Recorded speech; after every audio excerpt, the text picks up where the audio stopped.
I'm a baby boomer. I was born just after the war. We've probably had the longest period of peace and prosperity globally, I would say, from that time.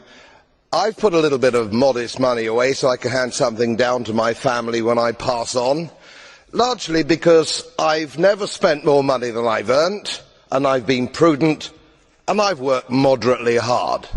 Now, it always seems to me as a complete surprise to politicians how countries get in debt. Let me explain, because I don't think you really understand it. It's because politicians consistently spend more money than they raise in taxation, more money than they can possibly raise in taxation, most of which, in point of fact, they actually waste.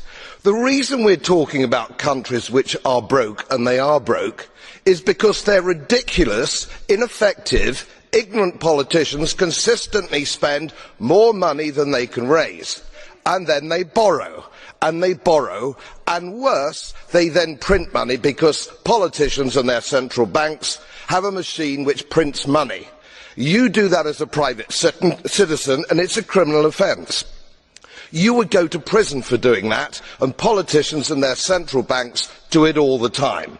Let me explain to you that these countries are broke, and they're broke because of their own stupid leadership and politicians, and it's immoral to ask ordinary taxpayers of any country to pick up the tab for failed politicians and failed banks.